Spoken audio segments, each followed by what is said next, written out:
Hello and welcome. जय Hind, Vande Mataram friends. स्वागत है आप सभी का जस्ट अफेयर चैनल पे। चलिए डिस्कशन स्टार्ट करते हैं। देखिए, सबसे पहला जो आर्टिकल है हमारा वो बीआईएस के बारे में है। बीआईएस यानी ब्यूरो ऑफ इंडियन स्टैंडर्ड। अब बीआईएस न्यूज़ में क्यों है, तो देखिए अभी इलेक्ट्रिकल व्हीकल्स जो हमारा है वो काफ़ी सुर्खियों में है। आप जान रहे हो कि इलेक्ट्रिकल व्हीकल्स का काफ़ी यूज़ हो रहा है और अभी बीच में कुछ न्यूज़ भी आई थी कुछ इंसिडेंट्स को लेकर के। तो यहाँ पे हम बात करने वाले हैं जो हमारी ईवी है उससे संबंधित बैटरी के बारे में। बिकॉज़ इलेक्ट्रिकल व्हीकल्स है तो बिना बैटरी के ये चल नहीं पाएगी। बैटरी चार्ज होगी और ये वर्क करेगी। तो समस्या उत्पन्न होती है बैटरी के को लेकर के कि बैटरी किस तरह की होनी चाहिए, राइट? तो हमने जो बैटरी यूज़ करनी है वो है लिथियम आयन बैटरी, राइट? और यही बैटरी का यूज़ ज़्यादातर डिवाइस में भी होता है। तो इसके लिए कुछ स्पेसिफिकेशंस होने चाहिए, कुछ इसके लिए कुछ ट्रैजेक्टरी होनी चाहिए जिससे हम इसे मॉनिटर कर सकें, इसको कुछ हम इसके परफॉर्मेंस को हम देख सकें, जान सकें। तो इस तरह की जो स्टैंडर्ड होती है वो कौन देता है? वो बीआईएस देता है, राइट? तो बीआईएस ने इलेक्ट्रिकल व्हीकल्स की जो बैटरी है, लिथियम आयन बैटरी है, उसका स्टैंडर्ड है IS 17855 2022, राइट? तो ये जो है स्टैंडर्ड फॉर्मुलेट किया है बीआईएस ने, राइट? देखो, एज सच हमारे एग्जाम में ना ये रेटिंग नहीं पूछेगा, ठीक है? हमारे एग्जाम में क्या पूछेगा? हमारे एग्जाम में पूछेगा बीआईएस क्या है, राइट? बीआईएस न्यूज़ में है तो बीआईएस के बारे में पूछ लेगा आपसे। तो आपको ये पता होना चाहिए कि बीआईएस क्या है। तो देखिए, अगर हम बात करें बीआईएस के बारे में, तो बीआईएस जो है वो बीआईएस एक्ट है ना, यानी हमारी जो बीआईएस एक्ट है, bureau of Indian standard act 1986 के तहत बनाई गई है, राइट? तो ये आपको याद रखना है।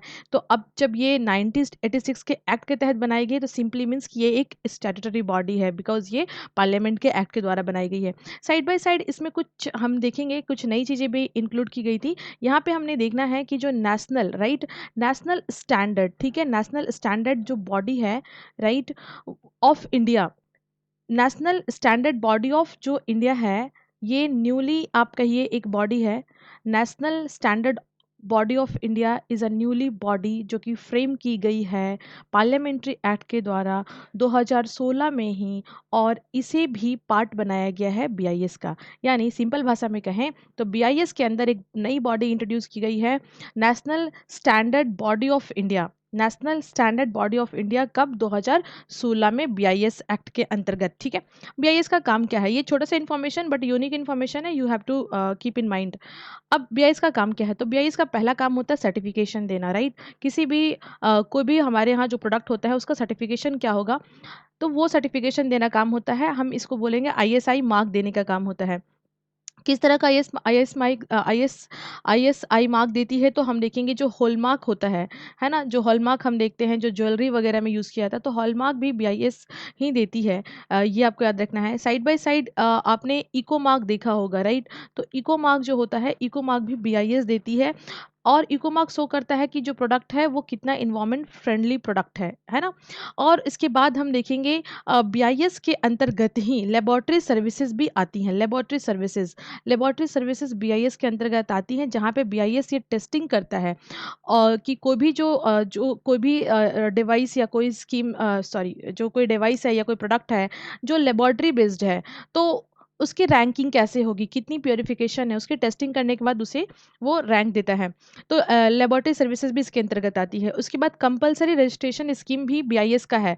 कंपलसरी कंपलसरी रजिस्ट्रेशन स्कीम है, राइट? तो ये एक स्कीम है बीआईएस के द्वारा चलाया जाता है, जिसमें जितनी भी प्रोडक्ट होते हैं, स्पेशली जो इलेक्ट्रॉनिक्स आइटम होता है, राइट, तो उनका रजिस्ट्रेशन होना अनिवार्य है इसके अंतर्गत। तो हम लोग बीआईएस के बारे में थोड़ा सा डिटेल से जाने, बीआईएस का काम क्या है और क्या क्या स्कीम बीआईएस के द्वारा चलाया जाता है। नाउ बात करते हैं नेक्स्ट बॉडी की। तो नेक्स्ट जो हमारा स्टैटिक फैक्ट्स हम डिस्कस करें तो वो है आपकी जो है NARFI, ठीक है? अब ये NARFI क्या है? This is national air quality resource framework of India. अब देखो, ये जो बॉडी है ना ये न्यूज़ में है, ठीक है? अब ये न्यूज़ में क्यों है इसे हमें जानना है। तो इसके पीछे रीजंस ये है कि ये बॉडी न्यूज़ में इसलिए है कि ये जो हमारी NARFI है, ये एक इंफॉर्मेशन मैकेनिज्म है जो कि हेल्प करती है डिसीजन मेकिंग करने में। किसे? गवर्नमेंट की जो बॉडी होती है जो लोकल एरिया को सर्व करती है, यानी कि म्युनिसिपैलिटी।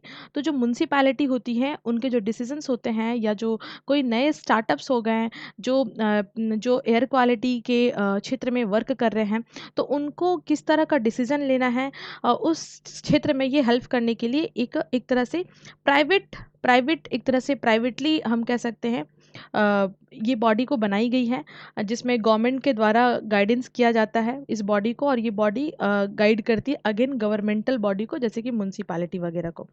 अब ये बॉडी क्या काम करती है, ये एड्रेस करती है एयर पॉल्यूशंस को, एयर पॉल्यूशन से रिलेटेड इश्यूज को, डिफरेंट क्लाइमेट जोन में किस तरह का काम हो रहा है, किस तरह का काम करना है, डेटा कलेक्ट करने का काम करती है, स्टडी करती है इम्पैक्ट को, तो ये काम करती है ये बॉडी। आपको ये ध्यान रखना है। साइड बाय साइड इनके कुछ जो है इनको आपको थोड़ा ध्यान में रखना है कि ये बॉडी को डेवलप किसने किया है, तो इसे डेवलप किया गया है नियास के द्वारा, that is a national institute of advance studies के द्वारा। ये बॉडी बेंगलुरु बेस्ड बॉडी है, लेकिन यहाँ पे इनको एक नॉन फॉर प्रॉफिट ऑर्गेनाइजेशन, जिसे हम office of principal scientific adviser कहते हैं, तो इनके हेल्प से बनाई गई है। तो आप सिंपली समझो, आपसे एग्जाम में पूछ सकता है कि जो national air quality resource framework है ये किसके द्वारा बनाई गई है, तो याद रखना है ये आपको NIAS और with the help of principal scientific adviser के हेल्प से बनाई गई है, तो ये आपको याद रखना है। और इनके लिए 5 जो है ना 5 इनका मॉड्यूल है, जिसमें इनको देखना है इमिशन जो है किस तरह का हो रहा है, side by side air said देखना है इनको कि एयर क्वालिटी कैसी हो रही है, माइग्रेशन जो सॉरी मिटिगेशंस करना है, मिटिगेशंस इन द सेंस कि कैसे हम इस इश्यूज को मिटिगेट कर सकते हैं, इसके इम्पैक्ट को असेसमेंट करना है, ह्यूमन हेल्थ पे, एग्रीकल्चर पे, राइट, क्या असर पड़ रहा है, इसे भी इन्हें क्या करना है, इन्हें एड्रेस करना है। तो ये एक इम्पॉर्टेंट बॉडी है, ये याद रखेंगे। नाउ बात करते हैं नेक्स्ट जो हमारा NCAP, Bharat NCAP, that is a Bharat new car assessment programme, बहुत इंपॉर्टेंट है ये। देखिए, Bharat new car assessment programme की अगर हम बात करें, तो आप देख सकते हो जो मिनिस्ट्री ऑफ हमारी रोड एंड ट्रांसपोर्ट है, राइट, तो मिनिस्ट्री ऑफ हमारी जो रोड एंड ट्रांसपोर्ट है, इनके द्वारा एक ड्राफ्ट अप्रूव्ड किया गया है, जिसमें इंट्रोड्यूस किया गया है इंडियन कार की रेटिंग के बारे में, असेसमेंट रेटिंग के बारे में।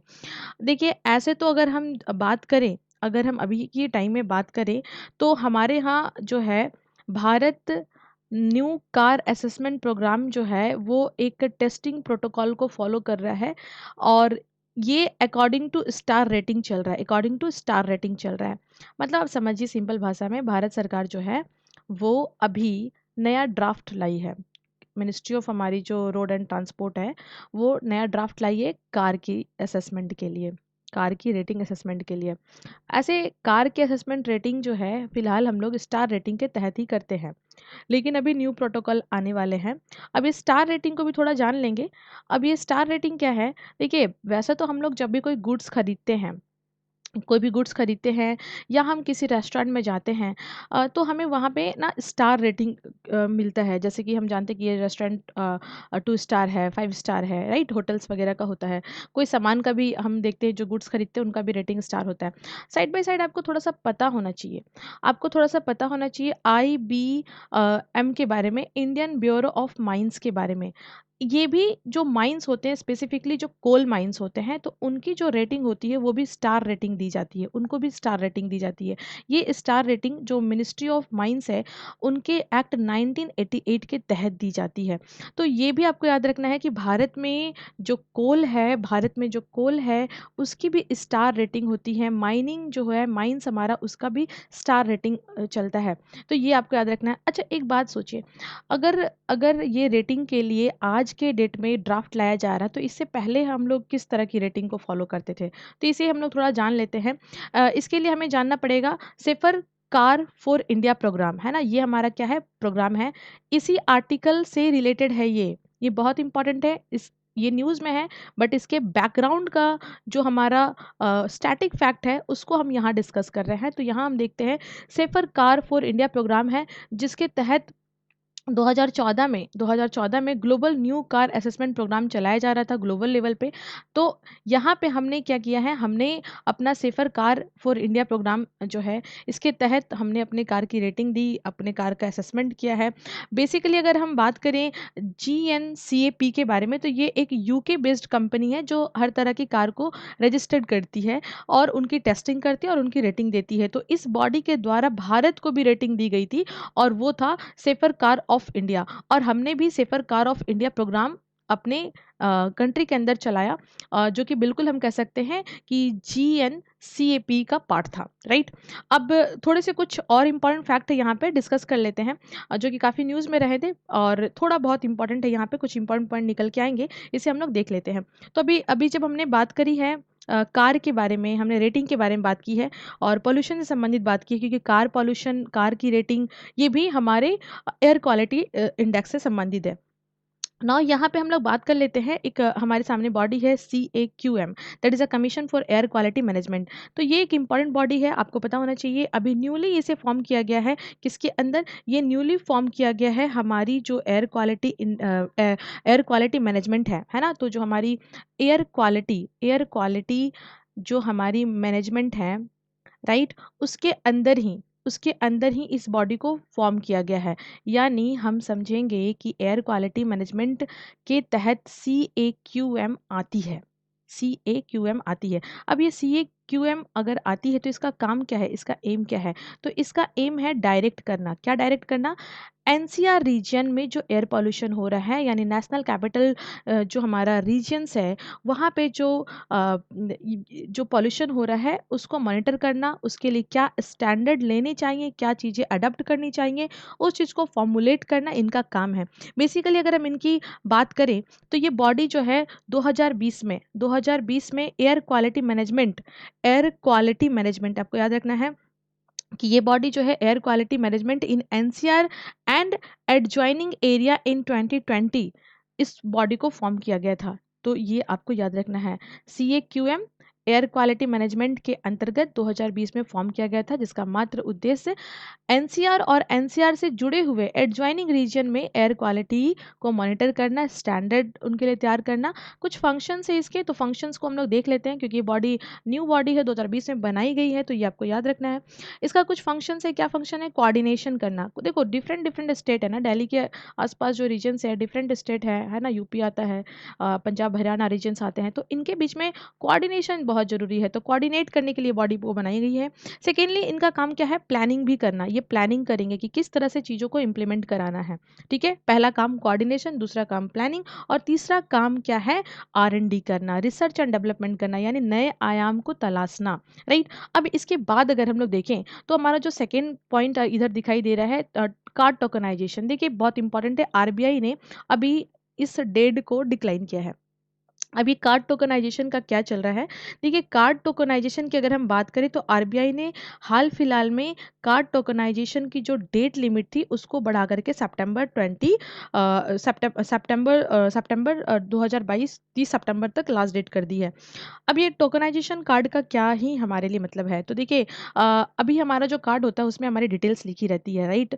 नंबर के साथ साथ डिटेल्स भी लिखा रहता है, कार्ड का एक्सपायरी डेट वगैरह वगैरह सब लिखा रहता है। तो RBI चाहती है कि जब हम डिजिटली चीज़ों को इम्प्लीमेंट कर रहे हैं तो safety and security data management एक चैलेंजिंग सब्जेक्ट हमारे लिए आता है। तो उसको हम कैसे इंश्योर करें, तो उसके लिए हमने क्या करना है, जितने भी कार्ड हैं उन कार्ड के ऊपर जो डिटेल्स है उसको रिप्लेस करके एक नंबर दे देना है। जैसे कि एग्जांपल के लिए आप समझिए आधार कार्ड, तो आधार कार्ड में क्या होता है, एक नंबर रहता है, डिटेल्स आपके पास है, गवर्नमेंट के पास है, गवर्नमेंट आपके डिटेल्स को रखी है, बट आपको सिर्फ अपने आधार कार्ड का नंबर यूज़ करना, आपका काम हो जाता है। यानी थर्ड पार्टी के बीच में ट्रांसफ़र नहीं होता है। अगर हम देखें ऐसे तो अगर हम देखें लैक ऑफ इन्फॉर्मेशन और डेटा सिक्योरिटी के पर्पज़ से अगर इस पॉइंट को हम कंसिडर करें तो वहाँ पे आपको लैकुना नज़र आएगा, लूपहोल्स नज़र आएगा। बट आप समझिए कि कोई इंडिविजुअल जो स्किल नहीं है, जो किसी भी कोड को डिकोड नहीं कर सकता है, आम आदमी, है ना? तो वहाँ पे हम क्या क्या देख सकते हैं कि जब हम अपनी कार्ड को स्वैप करते हैं तो हमारे डिटेल्स उसके पास चला जाता है। अदर अगर हम इस तरह के टोकन वाले कार्ड को डिटेल को शेयर करेंगे तो हमारा सिर्फ़ कार्ड का जो टोकनाइज़ेशन जो टोकन नंबर होगा वो उसको पता चलेगा। ट्रांज़ैक्शन हो जाएगा बट मेरे डिटेल्स से उसको कोई मतलब नहीं होगा, राइट? तो ये एक प प्रोसेस है। हाँ, आप इसके नेगेटिव पॉइंट्स को क्रिटिसाइज़ कर सकते हो कि डेटा सिक्योरिटी किस तरह से मैनेज की जाएगी। तो that is different thing but this this has to be हमारे लिए इम्पोर्टेंट है कि आरबीआई ने टोकनाइज़ेशन का जो डेट है वो बढ़ा दिया है, राइट? अभी हम लोग देखेंगे नेक्स्ट पॉइंट हमारा ओटीटी नॉर्म्स के बारे में है। जो ओटीटी प्लेटफ़ॉर्म्स है ना, वहाँ पे कुछ नॉर्म्स को सिम्प्लीफाई किया गया है। किसके लिए किया गया? ओटीटीज़ तो आप सभी को पता होगा। तो ओटीटीज़ में जो हमारे जो चाइल्ड काम करते हैं, जो चाइल्ड वर्कर होते हैं, जो बच्चे का रोल प्ले करते हैं, फ़िल्म, टीवी वगैरह, सीरियल वगैरह में बच्चे का एक बहुत ज़्यादा रोल्स वगैरह यूज़ होता है, तो वहाँ पे बहुत चीज़ें कॉम्प्रोमाइज़ हो जाती हैं। तो इस कॉम्प्रोमाइज़ेशन को रोकने के लिए कभी-कभी जो फैमिली होती है, पेरेंट्स होते हैं, उनके द्वारा ही बच्चे को टॉर्चर कर दिया जाता है। तो इन चीज़ों को रोकने के लिए हमारी जो बॉडी है, हमारी बॉडी जो है एनसीपीसीआर यानी आपको याद होना चाहिए ये बॉडी बहुत इंपॉर्टेंट है। ये बॉडी है national commission for protection of child right, ठीक है? तो ये जो बॉडी है, ये बॉडी एक स्टैट्यूटरी बॉडी है, राइट? याद रखना है आपको। ये बॉडी क्या करती है? ये बॉडी गाइडलाइंस प्रोवाइड की है अभी हाल-फिलहाल में ओटीटीज़ प्लेटफ़ॉर्म के लिए, इसीलिए बॉडी न्यूज़ में है। हम लोग क्या डिस्कस कर रहे हैं ना, हम लोग एक्चुअली जो करंट अफ़ेयर्स में रहता है वो तो ठीक है, बट उसके पीछे का जो फैक्ट्स आपसे एग्ज़ाम में पूछता है वो बहुत इंपॉर्टेंट है। तो ये बस नॉर्म्स आ गया, इसके पॉइंट्स को हम लोग डिस्कस करेंगे, प्रोविज़न को डिस्कस करेंगे but you have to know कि जो हमारी national commission for protection of child right है, ये एक स्टैट्यूटरी बॉडी है, राइट? ये आपको याद रखना है। साइड बाय साइड आपको ये भी याद रखना है कि 2019 में इसमें कुछ संशोधन किया गया था, राइट? तो ये भी आपको याद रखना है, ये भी आपको याद रखना है। अच्छा चलिए, अब यहाँ पे हम लोग देखेंगे नेक्स्ट पॉइंट पे अगर हम बात करें तो इसके क्या प्रोविज़न्स दिए गए हैं, तो प्रोविज़न्स ये दिया गया है ओटीटीज़ प्लेटफ़ॉर्म के तहत कि कोई भी जो चाइल्ड आर्टिस्ट होंगे जिनका आप यूज़ कर रहे हैं किसी भी तरह का एंटरटेनमेंट पर्पज़ के लिए, तो उस एरिया में जो मजिस्ट्रेट हैं, तो डिस्ट्रिक्ट मजिस्ट्रेट के परमिशन से ही आप क्या कर सकते हो, आप उस बच्चे का यूज़ कर सकते हो शूट के लिए। किसी भी तरह का शूट होने से पहले डिस्ट्रिक्ट मजिस्ट्रेट का क्या होना चाहिए? डिस्ट्रिक्ट मजिस्ट्रेट का पता होना चाहिए, उनको पता होना चाहिए। साइड बाय साइड यहाँ पे हम देखेंगे नेक्स्ट कि जो बच्चे हैं वो जहाँ पे काम करेंगे वो प्लेस जो है वो एकदम से सिक्योर होना चाहिए, ये आपको इंश्योर करना होगा। सेकेंडली जो बच्चे की अर्निंग होगी उस अर्निंग का 20% बच्चे के नाम पे किसी भी नेशनलाइज्ड बैंक के अंदर डिपॉजिट होना चाहिए। तो 3 प्रोविज़न है, प्लेस सिक्योर होना चाहिए, टोटल अर्निंग का 20% जो है वो नेशनलाइज्ड बैंक में सेव होना चाहिए और शूटिंग से पहले जो है डिस्ट्रिक्ट मजिस्ट्रेट से परमिशन लेना ही होगा। तो ये ओटीटीज़ प्लेटफ़ॉर्म के नॉर्म्स में कुछ चेंजेस हैं। और यहाँ पे हम देखेंगे नेक्स्ट अगर हम बात करें तो हमारे पास एक नया आर्टिकल और एक नई चीज़ है वो है आईएएफ के बारे में, सॉरी इट्स एआईएफ के बारे में, अल्टरनेटिव इन्वेस्टमेंट फंड। अब ये अल्टरनेटिव इन्वेस्टमेंट फंड क्या है इसके बारे में थोड़ा जान लेते हैं। देखो सेबी आप जानते होंगे, सेबी के द्वारा ये इंट्रोड्यूस किया गया है। बहुत डिटेल से जानने की जरूरत नहीं, बस इतना जानिए कि सेबी ने एक नई गाइडलाइंस जारी की है। ये एक नया एक तरह का गाइडलाइंस है सेबी के द्वारा, किसके लिए? इन्वेस्टर के लिए। अब ये इन्वेस्टर भी थोड़े अलग टाइप के इन्वेस्टर हैं। यहाँ पे की टर्म्स आपको जानने को मिलेगा, लार्ज वैल्यू इन्वेस्टर, इसको बोलते हैं लार्ज वैल्यू इन्वेस्टर, ठीक है? तो लार्ज वैल्यू जो इन्वेस्टर होते हैं तो वो लार्ज वैल्यू फंड देते हैं। तो हमें लार्ज वैल्यू इन्वेस्टर से तो समझ में आ रहा है कि हाँ, कोई ऐसा व्यक्ति जो इन्वेस्ट कर रहा है बहुत ज़्यादा अमाउंट में। तो लार्ज वैल्यू इन्वेस्टर के द्वारा जो एक्युमुलेट किया जाता है that is a large value fund, right? और लार्ज वैल्यू फंड जो है यहाँ पे हमें देखना है कि इसको इनसिक्योर करने मतलब सिक्योरिटी प्रोवाइड करने के लिए अल्टरनेटिव फंड की व्यवस्था की गई है, इन्वेस्टमेंट फंड की व्यवस्था की गई है सेबी के द्वारा, ताकि इनके इंटरेस्ट को प्रोटेक्ट किया जा सके। साइड बाय साइड आपको थोड़ा यहाँ पे ये भी ध्यान में रखना है कि यहाँ पे एक डेटा है जो हमें ध्यान में रखना है। वो डेटा हमारा ये है कि एटलीस्ट एटलीस्ट किसी भी अल्टरनेटिव स्कीम में अगर आप फंड इन्वेस्ट कर रहे हैं, लार्ज वैल्यू फंड आप as a large value investor आप फंड को जो है इन्वेस्ट कर रहे हैं, तो आपको एक बात ध्यान में रखना है कि कम से कम वो जो आपकी एआईएफ होनी चाहिए, उसकी कम से कम 70 करोड़ की इन्वेस्टमेंट मार्केट में होनी चाहिए। बस इतना ही सा डेटा है, आपको याद रखना है। यानी सिंपल समझिए, अल्टरनेटिव इन्वेस्टमेंट फंड के लिए सेबी ने नई गाइडलाइंस जारी की है।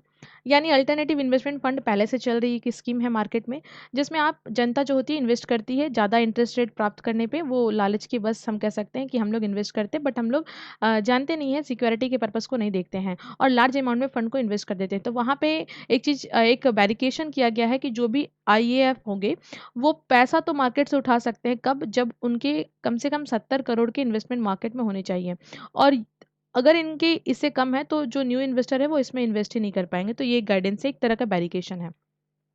नाउ बात कर लेते हैं हम लोग यहाँ पे जो है कयाकुलम फ्लोटिंग जो हमारा सोलर पीवी है, नया अभी देखेंगे, तो केरल के अंदर कयाकुलम पीवी प्रोजेक्ट है, जो हमारा जो फोटोवोल्टिक सोलर पावर प्लांट होता है, ये केरल में इंट्रोड्यूस किया गया है और यहाँ पे हम देखेंगे इसे जो है कमीशन करने वाली बॉडी है that is NTPC, yes NTPC ही करती है।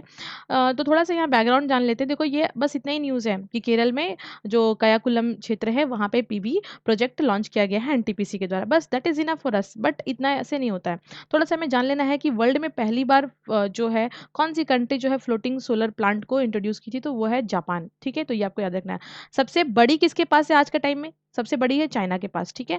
पहला किसने किया? जापान, सबसे बड़ी फ्लोटिंग सोलर प्लांट है वो अभी चाइना के पास है। नाउ बात कर लेते हैं अगर हम इंडिया के अंदर, तो इंडिया ने भी इंडिया की जो वेल है, राइट, इंडिया की जो वेल है यानी भारत हेवी इलेक्ट्रिकल लिमिटेड जो है, इनके द्वारा सक्सेसफुली कमीशन किया गया था largest floating solar PV plant. कहाँ पे? ये किया गया था आंध्र प्रदेश में। तो आंध्र प्रदेश की जो सीमाद्री है, वहाँ पे एनटीपीसी के द्वारा पहली बार एनटीपीसी के साथ-साथ यहाँ पे वेल, है ना? वेल और एनटीपीसी के संयोजन से आंध्र प्रदेश में भारत का पहला जो है फ्लोटिंग सोलर पावर प्लांट हमारा यहाँ पे इंट्रोड्यूस किया गया था, जिसकी कैपेसिटी ज़्यादा नहीं 25 मेगावाट थी। जो कि 100 एकड़ क्षेत्र में बनाया गया था। अभी आज के टाइम में भारत की जो top most floating floating we are talking about the floating solar PV project जो है हमारा, वो क्या है? ओमकारेश्वर रिजर्वर्स जो है हमारा, वहाँ पे 600 मेगावाट का है। अब आपको थोड़ा-सा काम भी करना है, आपको देख लेना है कि ओमकारेश्वर डैम कौन से नदी पे है, कहाँ पे है, कौन से राज्य में है। फिर यहाँ पे हम देखेंगे जो है रामागुड्डम रिजर्वर, जहाँ पे 100 मेगावाट का है। फिर कयाकुलम तो अभी रिसेंटली बना है और यहाँ पे हम देख रहे हैं नेक्स्ट, यहाँ पे देखिए कि जो है हमारा जो गेटल्स डैम प्रोजेक्ट है, यहाँ पे भी ये प्रोजेक्टेड है। रिहंद जो हमारा डैम है, यहाँ पे 50 मेगावाट का हमारा ये पावर प्रोजेक्ट है। तो आपको थोड़ा-सा फैक्ट चेक कर लेना है, fact check in the sense कि कौन सी रिवर्स है, कहाँ पे कौन सी नदी है, ये थोड़ा-सा आपको डिटेल से जान लेना है। नाउ थोड़ा देख लेते हैं हम यहाँ पे व्हीकल्स जो हमारा लॉन्च किया गया है डीआरडीओ के द्वारा। डीआरडीओ ने सक्सेसफुली जो है टेस्ट किया है indigenously developed ship borne VL SRSAM, right? तो ये एक इंटीग्रेटेड टेस्टिंग रेंज हमारी जो है लॉन्च की गई है। कहाँ से लॉन्च की गई? उड़ीसा के वही चांदीपुर से। चांदीपुर, राइट, आपको याद रखना है, यहीं से प्रोजेक्ट सारे लॉन्च किए जाते हैं डीआरडीओ के द्वारा। और यहाँ पे हमें देखना है इनकी जो कैपेसिटी है वो क्या है, तो थोड़ा-सा यहाँ पे देख लीजिए।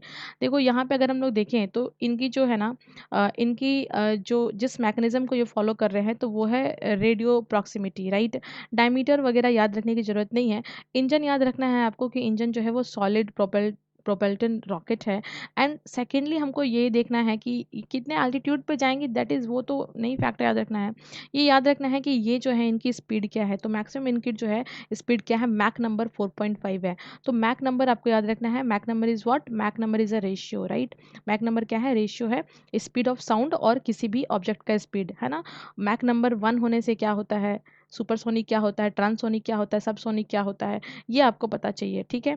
तो ये आपको पता चाहिए, मैक नंबर पे के आधार पे ही हम जो है पता कर पाते हैं इन चीज़ों को, तो ये एक बार से आपको देखना है। और यहाँ पे आप देखिए यहाँ पे जो इनका टारगेट रेंज है वो 40 से 50 किलोमीटर तक का होगा, राइट? तो ये आपको याद रखना है। और एल्टीट्यूड की अगर हम बात करें यानी ऊंचाई जो ये अटेंड कर सकते हैं वो 50 kilometre from the surface of earth, तो ये भी आपको पता चाहिए। अभी हर्मिट एक न्यूज़ में था। Hermit, what is hermit? Hermit एक न्यू स्पाईवेयर है जिसकी कैपेसिटी होती है कि वो अफेक्ट कर सकता है आईओएस जो डिवाइस है उसको भी और एंड्रॉयड डिवाइस को भी। और यहाँ पे हम देखेंगे इसका जो यूज़ है ना वो कॉमर्शियल स्पाईवेयर के तौर पे यूज़ किया जा रहा था, used by the governments, right? तो गवर्नमेंट्स के द्वारा यूज़ भी किया जा रहा था। तो ये थोड़ी-सी आश्चर्यजनक चीज़ है, लेकिन इस तरह की चीज़ें इन्फॉर्मेशन इनकलकेट करने के लिए गवर्नमेंट समटाइम्स करती हैं। तो यहाँ पे हम देख रहे हैं कि यहाँ पे ज़्यादातर जो है कजाकिस्तान में इसका यूज़ किया गया, इटली में इसका यूज़ किया गया और सीरिया के कुछ क्षेत्र में इसका यूज़ किया गया। तो हर्मिट इज़ व्हाट? अब कन्फ्यूज़न ना हो, हर्मिट एक नया स्पाईवेयर है। तो आज के लिए बस इतना ही है। आई विल ट्राई कि आपके लिए डेली कुछ स्टैटिक कम करंट्स का जो पोर्शन है, स्पेसिफिकली स्टैटिक फ़ोकस्ड रहेगा। वैसे करंट अफ़ेयर जो न्यूज़ में हों और जिनसे कुछ स्टैटिक बनता हो, संभावना हो एग्ज़ाम में क्वेश्चन आने की, तो उसे हम लोग थोड़ा डिटेल से डिस्कस किया करेंगे। तो आज के लिए इतना ही। करना क्या है गाइज़ आपको? Do like, share and comment. Thank you. Thanks for watching.